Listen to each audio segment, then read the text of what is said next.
no solamente dentro del tema de la conciencia de la sociedad civil, sino concretamente dentro del elemento derecho en esa materia.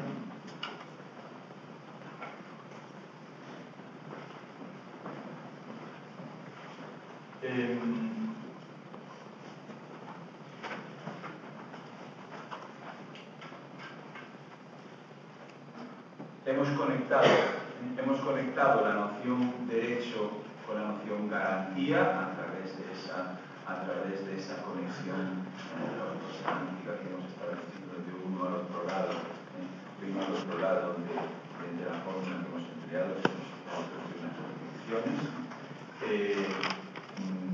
Cuando hemos dicho que derecho implica algo más que posibilidad fáctica de hacer algo, no solamente porque el derecho puede llegar a no cumplirse fácticamente y porque puedo a veces hacer derecho cosas a las que no tengo derecho, no solamente por eso, sino porque derecho implica no solamente que lo haga, sino que tengo de antemano garantizada la posibilidad de la universalidad, tengo de antemano garantizada la posibilidad de... bueno, entonces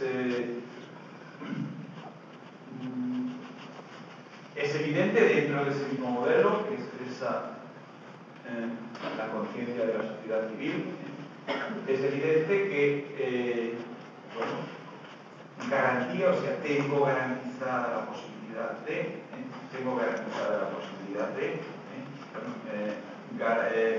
eso implica pues una fuerza material que efectivamente garantice. Eso implica una fuerza material que efectivamente garantice.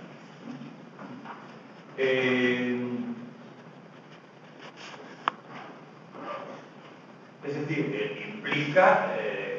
implica que, digamos, hay algo ante lo cual yo puedo reclamar o a lo cual yo puedo exigirle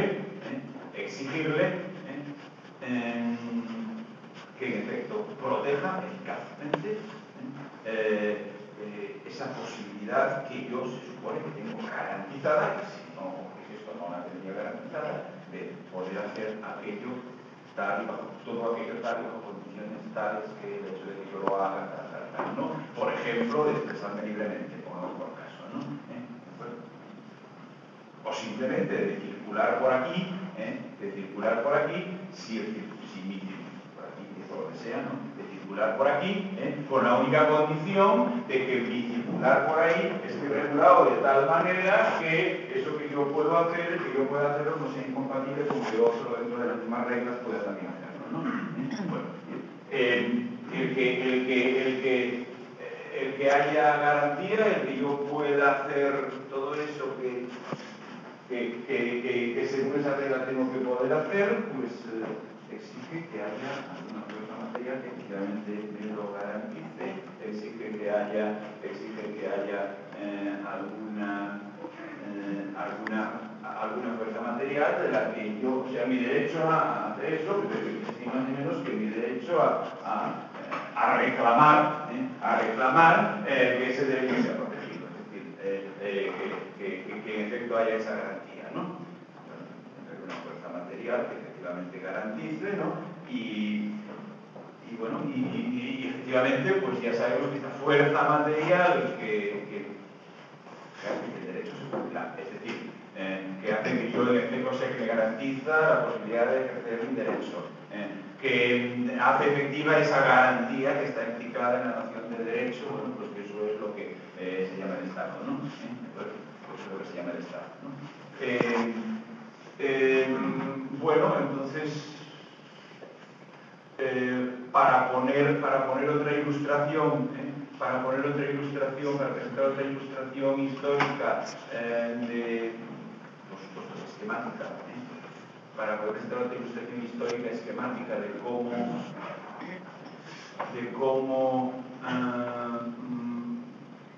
cómo en efecto esto de lo que estamos hablando se corresponde, cómo en principio se pretende que se corresponda con, aunque luego quizá ocurre eso de que nunca se corresponde de todo y que además hay razones para que no se pueda corresponder de todo, ¿no? No del todo. Bueno, ilustración de que eso se corresponde por lo menos con aspiraciones aspiraciones modernas, ¿no? Podemos con aspiraciones modernas que luego se realizan en mayor o menor medida, pero que es imposible que la sociedad civil no las reconozca como aspiraciones. Como he puesto antes el ejemplo de las libertades de comunicación, ¿no? Ahora, una vez que hemos admitido, bueno, derecho implica una fuerza material que lo haga respetar, porque no hay garantías si no hay una situación de fuerza que garantiza en efecto, ¿no? Entonces, si no hay algo ante lo cual yo pueda garantizar, ante lo cual yo pueda reclamar que se cumpla eso, ¿no? Y en su caso denunciar que se ha violado mi derecho, ¿no? Bueno, bien, entonces, bueno, una vez que hemos admitido esto, que derecho implica una fuerza material, una vez que hemos admitido esto de que derecho implica una fuerza material,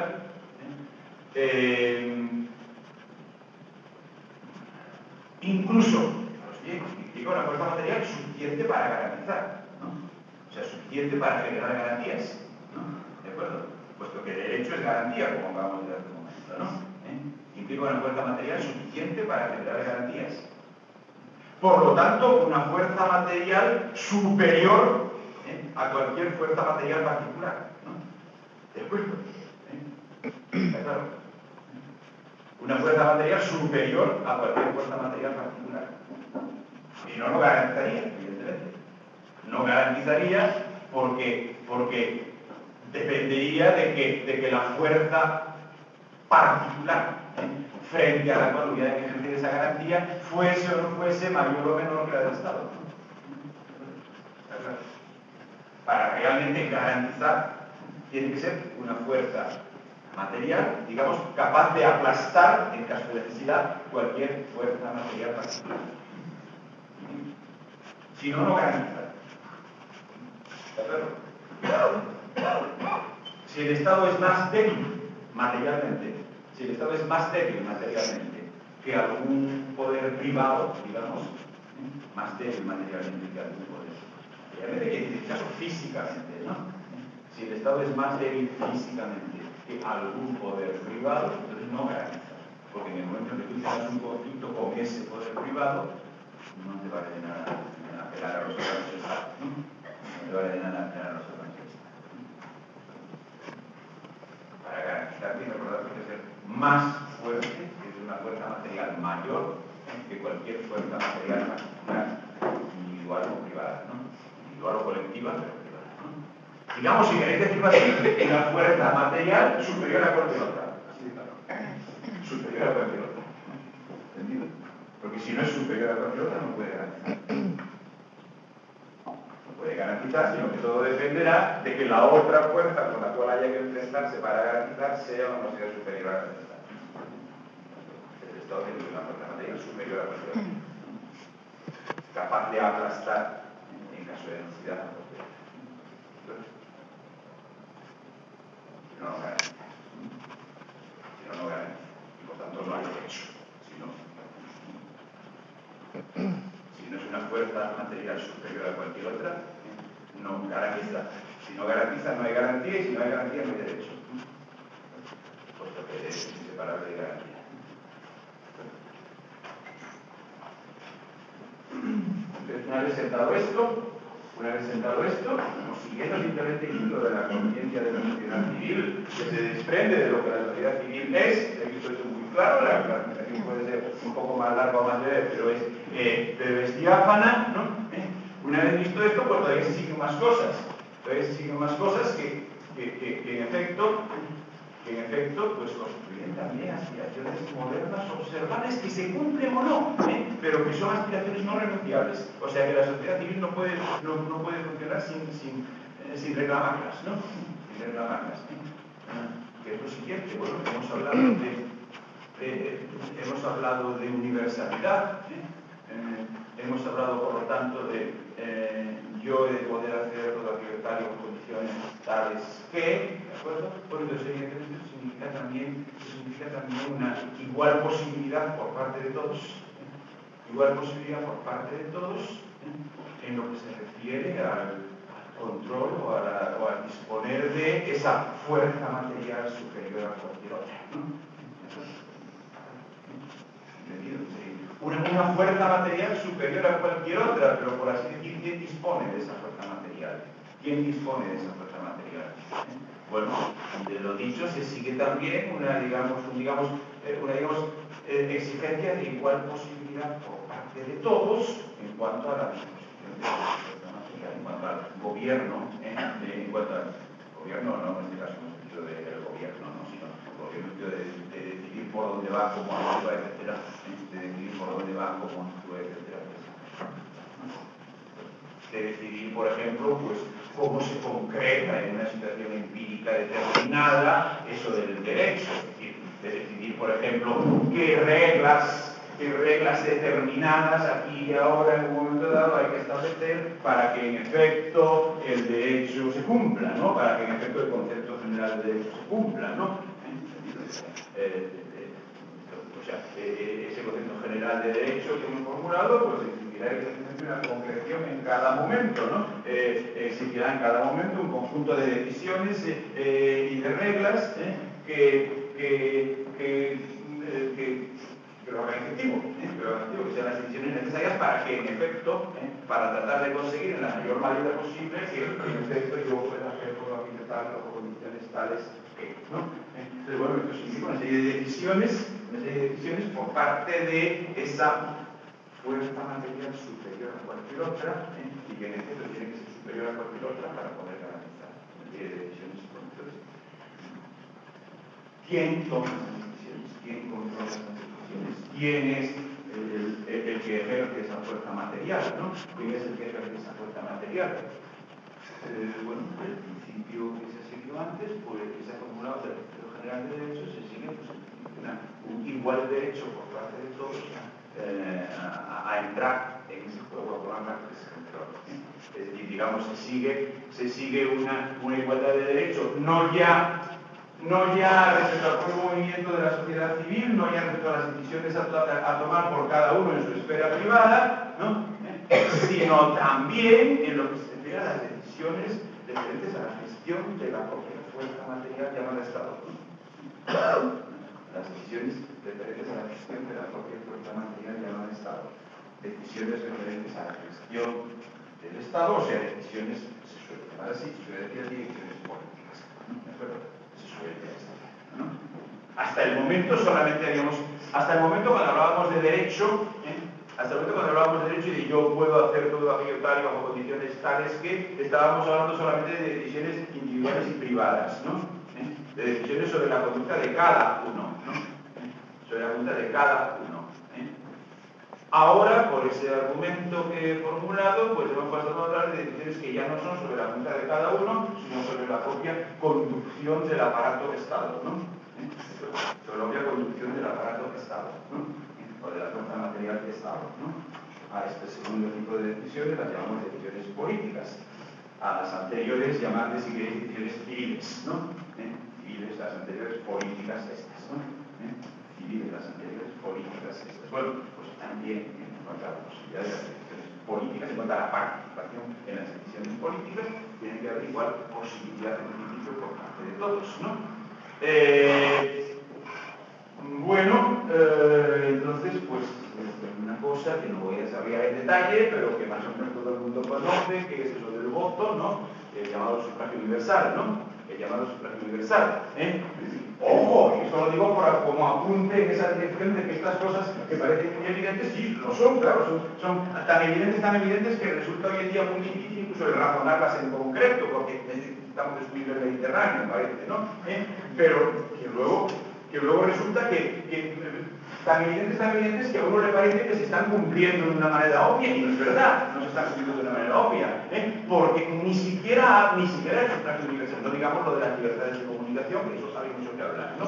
Pero es que incluso el sufragio universal, incluso oficialmente, no es verdad que se esté cumpliendo, incluso sobre papel, no es verdad que se esté cumpliendo de una manera obvia en todos los llamados países civilizados, no es verdad que se esté cumpliendo de una manera obvia, porque como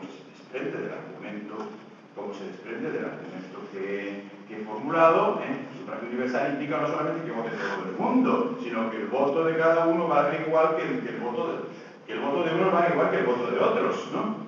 Recuerda que todos los votos van igual, pagan igual, lo de universal implica igual, además, o sea, con igual valor todos los votos. Y entonces, bueno, pues empezar por ahí adelante a revisar las llamadas leyes electorales, ¿no? A repasar las llamadas leyes electorales, a ver si es verdad y dónde es verdad eso de que todos los votos van igual, ¿no?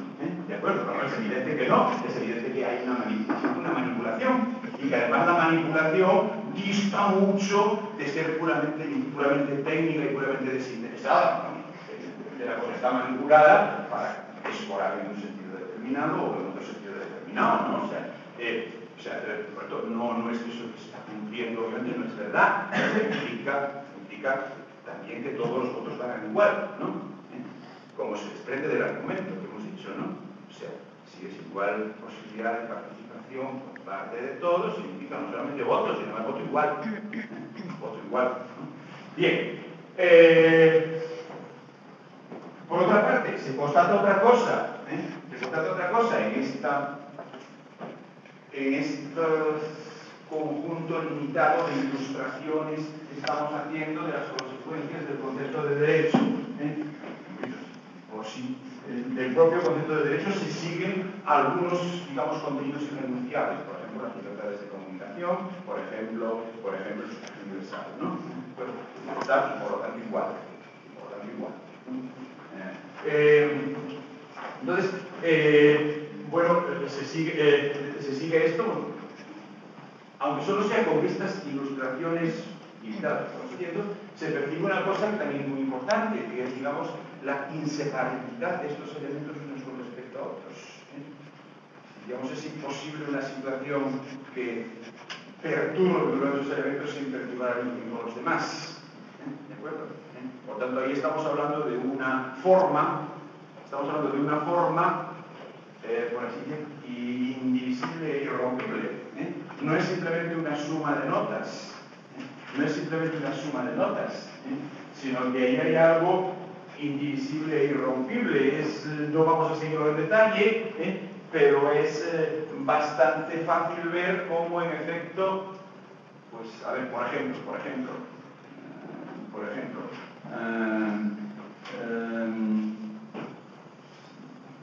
no sería posible el sufragio universal sin las libertades de comunicación, evidentemente. O sea, no sería posible porque sin libertad de comunicación sería imposible, o es imposible, en la medida en que hay limitaciones a la libertad de comunicación, es imposible que se sepa exactamente qué se vota. Que esté definido qué se vota y qué no se vota depende de que haya una libertad de comunicación, ¿no? De que haya una libertad de decir, comunicar, etcétera, contestar, responder, etcétera, ¿no? Sin libertad de comunicación es imposible que se sepa exactamente qué se vota. Más elemental todavía. Sin libertad de comunicación es imposible incluso que haya un censo de votantes correcto. Porque si no hay libertad de comunicación, tampoco hay libertad de denunciar las irregularidades. Por lo tanto, bueno, por eso se dice siempre que en las votaciones que organizan los dictadores votan los muertos, ¿no? Siempre se hace esa observación jocosa. ¿Y qué es eso de que votan los muertos? Que es imposible asegurar que eso sea correcto, ¿no? Porque no se pueden denunciar las posibles irregularidades, etcétera, ¿no? ¿De acuerdo? Entonces, estos elementos son, digamos, inseparables unos de otros, y por tanto inseparables todos ellos de la noción misma de derecho, de garantía y todas estas cosas. Bueno, etc. Bien, vamos a ver, hay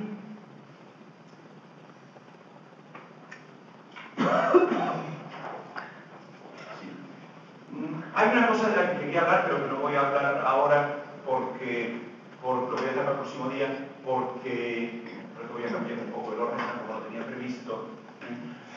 Porque hay una cosa de la que quiero hablar, pero que no voy a hablar ahora, porque probablemente no me daría, o sea, lo dejaría en la mitad, al final de la clase, y como es un punto conceptualmente complejo, conceptualmente delicado, que puede plantear cierta dificultad, entonces lo dejo para la clase próxima, que es concretamente qué relación hay, qué coherencia de los dos aspectos que estamos exponiendo de la conciencia de la sociedad civil, el aspecto que hemos relacionado con la física matemática, y el aspecto de hecho. Entre esos dos aspectos, ¿qué conexión hay entre ellos? Es decir, hemos hablado en las ilustraciones, hemos hablado bastante, con relativa insistencia, hemos hablado de la coherencia interna de cada uno de los aspectos. Por ejemplo, ahora acabamos de hablar de cómo cosas tales como las libertades de comunicación y cosas tales como los derechos políticos, o sea, la sociedad universal, resulta que son inseparables las unas de las otras, ¿no? Son inseparables uno del otro, que si se altera lo uno se altera también lo otro, ¿no? Hemos hablado dentro de cada uno de esos aspectos. Por un lado, el aspecto derecho, por otro lado, el aspecto física. Hemos hablado de la coherencia interna de los mismos, pero de lo que no hemos hablado, aunque quizás se esté entendiendo, ¿no? De lo que no hemos hablado es, digamos, de la coherencia del uno con el otro. Es decir, ¿por qué una situación de cuya conciencia forma parte de la noción de derecho tiene que ser a la vez una situación de cuya conciencia forma parte la física matemática? ¿Qué coherencia? Evidentemente, si tenemos una respuesta, claro, que es que ambas cosas son la sociedad civil, precisamente, ¿no? Y por tanto es lo mismo, ¿no? Esa respuesta, claro que la tenemos. Pero ver esto en el terreno de la comparación directa entre los dos elementos de sistemas de conceptos, los dos elementos de conciencia, por un lado la física matemática y por otro lado el derecho. O sea, ¿qué coimplicación hay entre lo uno y lo otro? Entre el derecho Estado por una parte y física matemática por la otra, ¿no? ¿Qué coimplicación entre lo uno y lo otro? Eso, de momento solamente lo hemos visto, solamente lo hemos explicitado a través de la sociedad civil misma, porque ambas cosas, digamos, expresan la conciencia de una misma figura, ¿no? Pero no, digamos, cómo se ve esto internamente en cada una de esas cosas, ¿no? Bueno, esto quizá hablaremos, pero hablaremos, o sea, no quedan, por lo tanto, por una parte de la física matemática y por otra parte el derecho y el Estado como elementos simplemente solo conectados a través de la jerarquía, solo conectados a través de la sociedad civil. No quedan así, pero no quedan así, están así de momento, pero no quedan así. Hablaremos de la conexión, de la coimplicación que hay entre lo uno y lo otro, para abundar en eso de, digamos, la solidaridad interna de toda la conciencia de la sociedad civil. Hablaremos de eso, pero lo que pasa es que lo aplazo un poco, pensaba hablar de ello ahora, pero lo aplazo un poco porque nos iba a quedar cortada por la hora, nos quedaría cortada por la hora una explicación algo compleja, ¿no? Y esto podría tener efectos, aunque ya ha ocurrido más de una vez, por desgracia, sin embargo podría tener efectos negativos, ¿no? Entonces, voy a adelantar otra observación, que, digamos, continúa de una manera más directa esto mismo de lo que estábamos hablando ahora, esto mismo de las libertades de comunicación y el sufragio universal, de las libertades civiles y los derechos políticos, decía, ¿no? Las libertades civiles y los derechos políticos, ¿no? Voy a adelantar ahora una observación que continúa de una manera más interna esto y que por lo tanto pues no tiene mayor problema para ser introducida en este momento que estuviese prevista para más adelante. Vamos a ver. Bueno, a todo esto que he expuesto a modo de ilustraciones, en este caso la noción de derecho, a saber, por una parte, como se llama las libertades civiles y que he ejemplificado con las libertades de comunicación, y por otro lado los derechos políticos que he ejemplificado con el sufragio universal, ¿no?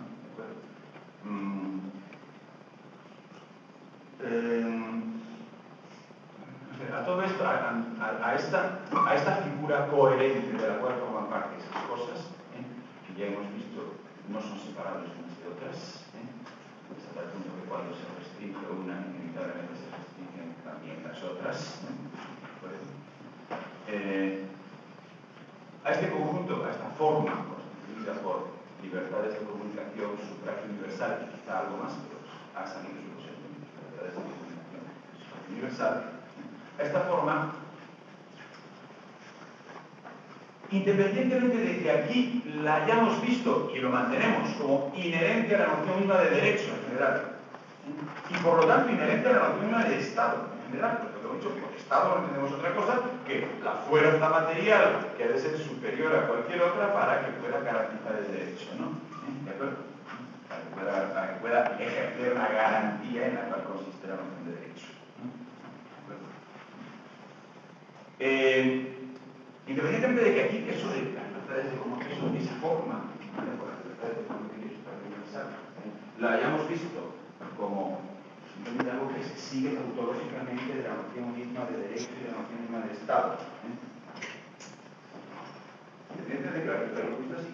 Al mismo tiempo, sin embargo, nos encontramos con que, bueno, una cierta tradición a lo largo de la modernidad, una cierta tradición a lo largo de la modernidad, a lo largo de toda la modernidad, o sea, ya ocurre así, por ejemplo, en Spinoza, y desde luego ocurre así en Marx, pero ocurre así en muchos más autores, una tradición a lo largo de la modernidad, le da un nombre determinado a esa figura, a esa forma, le da un nombre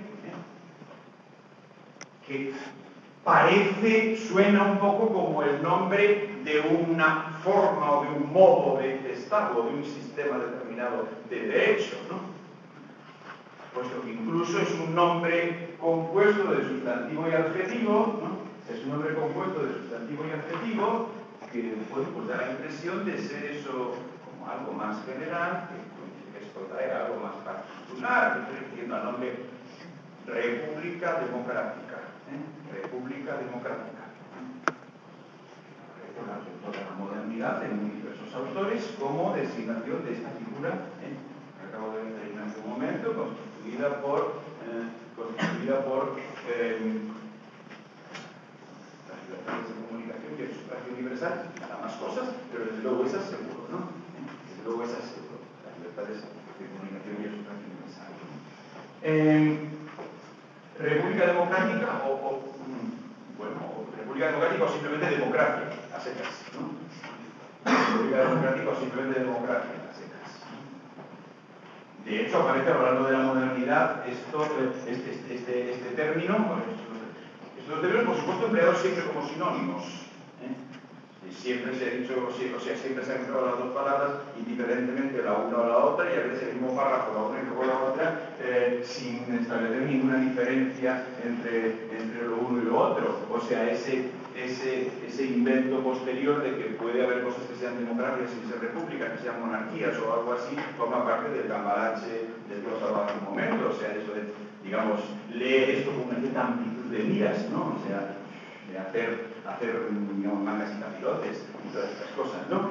Pero clásicamente, o sea, dentro de lo que es la teoría del derecho, la filosofía del derecho, es igual, la República Democrática que digas democracia, es lo mismo, ¿no?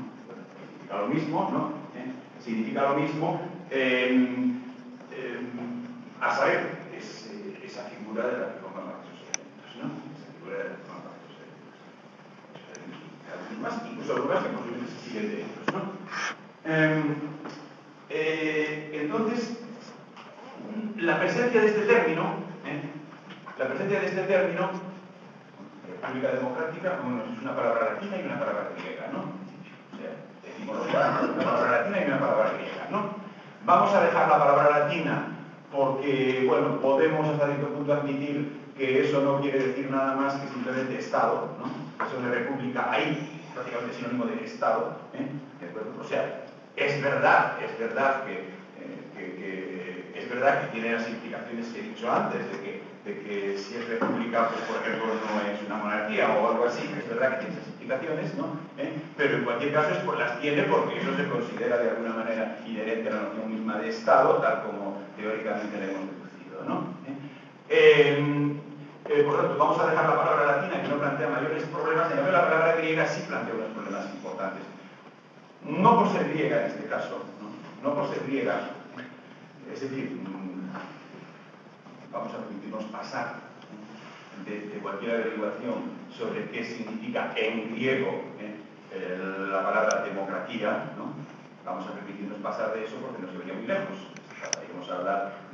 Pasaríamos a hablar de la polis en vez de hablar de la sociedad civil, ¿no? Y eso sería muy interesante, pero en este curso lo que tenemos previsto es hablar de la sociedad civil.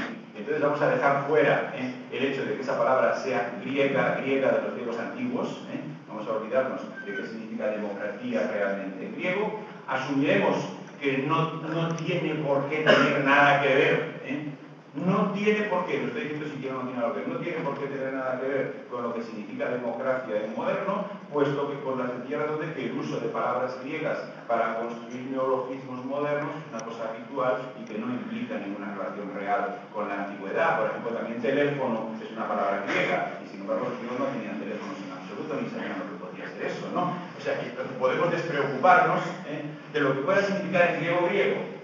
Podemos despreocuparnos de lo que pueda significar en griego, pero de lo que no podemos despreocuparnos es de que en el mecanismo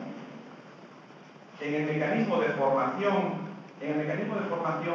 de términos técnicos modernos, empleando palabras griegas, eso de democracia, pues pretende sonar, o sea, digamos, no en griego, sino en el pseudo griego, que saben hoy en día todos los que no saben griego, es decir, eso que se emplea para construir términos técnicos, ¿no? en lenguas modernas, eso de que poniendo cracia detrás, pues quiere decir que lo que manda es lo que va adelante, ¿no? Por ejemplo, ¿no? O sea, en ese pseudo griego, que saben todos los que no saben griego, pues eso de democracia, ahí demos, suele traducir ordinariamente por algo así como pueblo, ¿no? El pueblo, ¿no? O sea, en otras palabras, que eso pretende decir algo así como que una cosa a la que se llama el pueblo, ¿no? Una cosa a la que se llama el pueblo, que estaría supuestamente representada ahí por el elemento demo, ¿no? Pues sería quien tendría el mando o el poder, que sería lo ahí representado supuestamente por la palabra kratos, no la kratia que viene detrás, ¿no? Y esto sí plantea un problema, claro. Esto sí plantea un problema. Sí plantea un problema en el sentido... Sí plantea un problema en el sentido de que...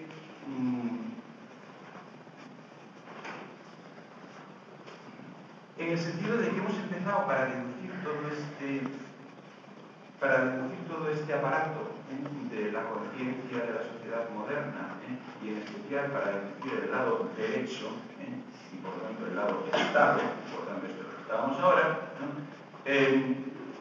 hemos partido de la noción de ausencia de contenidos vinculantes, ¿verdad? Y por lo tanto de no pertenencia a comunidad alguna, decíamos, ¿no? O sea, de la ausencia de contenidos vinculantes se sigue el que no se pertenece, el que no hay ningún algo a lo cual estés vinculado por principio y por lo tanto pues tampoco perteneces a comunidad alguna. Incluso decíamos, ni siquiera a la humanidad, decíamos, ¿no? Ni siquiera a la humanidad, porque si la humanidad la consideras una comunidad, pues es tan comunidad como cualquier otra, ¿no? Y entonces ahí habría unos determinados contenidos vinculantes, ¿no? Partíamos, digamos, de la desvinculación, ¿no? Que era simplemente la expresión a nivel de conciencia, de eso de que todo es cambiable, de eso de que cualquier cosa es en principio una posible mercancía, ¿no? No hay nada que yo esté adherido por principio, ¿no? Por eso mismo pues tampoco pertenezco a comunidad alguna, tampoco pertenezco por principio a colectivo alguno, pertenezco a los colectivos a los que yo mismo, por así decir, contractualmente me indique, ¿no? De acuerdo, pero nada más, o sea, no a ninguno por principio, ¿no? No a ninguno por principio, ¿no? De acuerdo. Entonces, claro, si se está asumiendo que no hay pertenencia de principio a colectivo o a comunidad alguna, ¿qué es eso? ¿Qué es eso? ¿Qué es eso que ya parece llamado como el pueblo? ¿Qué es eso que ya parece llamado como el pueblo? Independientemente de que, en efecto, en la charla cotidiana el pueblo suele ser algún pueblo determinado, ¿no? Suele ser el pueblo, se pone un gentilicio detrás, ¿no? El pueblo de Transilvania, o el pueblo checo, o el pueblo chino, ¿no? Entonces suele ser una comunidad determinada, suele ser un pueblo determinado en la charla cotidiana sobre estas materias. Hasta tal punto que muchas veces por lo que la gente se mata es por cuál es el pueblo en cuestión, ¿no? O sea, con lo cual se da por supuesto que es alguno determinado. Se da por supuesto que es alguno determinado, es decir, que hay efectivamente alguna comunidad determinada, ¿no? Independientemente de eso, pues es que además, aun cuando eso quisiese decir toda la humanidad en su conjunto, pues estaríamos simplemente en el caso límite o no tan límite que acabo de decir hace un momento, es decir, que seguiría siendo de todos modos una comunidad. Decíamos aquello de no es eso de no hay contenidos vinculantes porque no hay comunidad, no es lo de no hay más patria que la humanidad, que dice por ahí alguno, no es eso, es que la humanidad tampoco, ¿no? Es que la humanidad tampoco, ¿no? Bien, entonces, ¿de dónde sale lo de pueblo, no? Bueno, ¿qué es eso, no? ¿Qué es eso? Bueno, y no solamente hay este problema, sino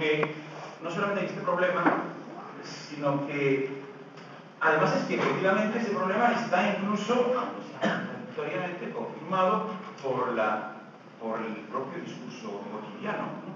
Está confirmado por el propio discurso cotidiano en el sentido de que en realidad nadie está pensando, y sobre todo nadie lo está pensando justamente en relación con el concepto de república democrática o el concepto de democracia, nadie está pensando nunca que en efecto haya una entidad, haya algún colectivo llamado el pueblo, ¿no? Y que digamos haya que remitirse a ese colectivo. Se está hablando siempre en términos de un sistema de libertades, derechos y garantías válidos para cada individuo, ¿no? Pero no se está pensando en un colectivo llamado el pueblo, ¿no? ¿De acuerdo? Es más, que yo sepa, no hay en la historia moderna ningún análisis de eso que podríamos llamar las relaciones de poder, no hay ningún análisis de eso que podríamos llamar las relaciones de poder en el cual haya una entidad del análisis que se llame el pueblo, no hay ninguno, ¿no? Por supuesto no el de Marx, del que estábamos hablando, pero es que tampoco ningún otro, ¿no? Tampoco ningún otro. Es más, incluso en el discurso político o subpolítico más o menos cotidiano, hasta en los periódicos, ¿no? Hasta en los periódicos. Cuando hay algún personaje que habla, se mueve, como si o haciendo como si efectivamente pensase que hay una entidad llamada el pueblo, y pretendiese que esa entidad llamada el pueblo fuese determinante, que aquí que se refiere a el pueblo como un sujeto, ¿no? De acuerdo, como un tipo de sujeto, cuando alguien ejerce ese discurso o justifica sus actuaciones con ese discurso, no le llamamos precisamente un demócrata, un republicano democrático, no en absoluto. Es decir, no le llamamos precisamente un demócrata, incluso, bueno, aprovechando que la palabra, que eso de pueblo, se supone que en latín se dice populus, decimos que ese personaje es un populista, ¿no? Y con eso, una de las cosas que queremos decir, o que todo el mundo quiere decir cuando emplea esa palabra, es que no es un demócrata. O sea, digamos que es precisamente un personaje poco fiable desde el punto de vista de las garantías y las libertades, ¿no? Es un personaje poco fiable desde el punto de vista de las libertades de comunicación, de la sufragio universal y de todas estas cosas, y de todo lo que es en general garantías de derechos, ¿no? No estamos en realidad asumiendo, o sea, ni es defendible ni se está asumiendo que tenemos que llamar el pueblo, ¿no? ¿De acuerdo? Por todas las razones que se han dicho. Es más, bueno, es más no, porque tengo que terminar. ¿A dónde pretendo ir con todo esto? Bueno, pues que efectivamente, a pesar de esa, digamos, etimología de todos modos fabricada ad hoc, ¿no? etimología fabricada ad hoc de democracia, sin embargo, evidentemente, si ese concepto se emplea a lo largo de la tradición moderna. Si ese concepto se emplea para significar algo que sería una forma de Estado, pero que es la forma de Estado consecuente con ese proceso deductivo que hemos hecho, ¿no? Si se emplea para eso, entonces justamente con lo que no tiene nada que ver es con poder y pueblo, ¿no? Es decir, ese término se ha generado así por ciertas mistificaciones que en algún momento ha habido, pero lo que significa no es nada del tipo quién manda. Hay una cosa llamada el pueblo y el pueblo es quien manda. No es nada de ese tipo, sino que lo que significa es eso que hemos llamado la existencia de unas garantías que son justamente las garantías de lo que se pueda garantizar de manera universal, es decir, iguales términos para todos, ¿no? ¿De acuerdo? O sea, en otras palabras, no es un término que describa una situación de poder, no es un término que diga quién manda o quién no manda, a pesar del gracia que a todo el mundo le suena así. ¿De acuerdo? No es un término que describa una situación de poder, sino que es un término que describe un sistema de garantías. Que describe un sistema de garantías. Bueno,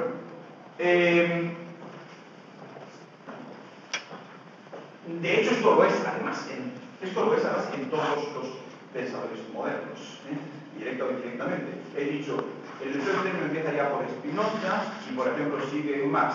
Esos dos autores, cualquiera de ellos entiende por democracia o por república democrática precisamente eso, que llaman el sistema de las garantías. Precisamente eso. Y ninguno de ellos acepta el concepto el pueblo como algún concepto que sea entidad de algún análisis serio. ¿De acuerdo? Entiende por democracia el sistema de las garantías y las libertades, ¿no? Y no un término que describa una situación de poder en la cual haya alguna entidad llamada el pueblo o llamable el pueblo que sea la que manda, ¿no? Entidad que nadie sabe lo que es, ¿no? Que nadie sabe lo que es y que ningún pensador moderno ha reconocido como un concepto sólidamente establecido. ¿De acuerdo? Bien. Lo dejamos aquí por razones de reloj. Hemos alterado un poquito el orden del estudio, hemos juntado cosas en un punto determinado y entonces ahí nos ha quedado algo, ahí nos ha quedado alguna cosa que hemos asociado para una clase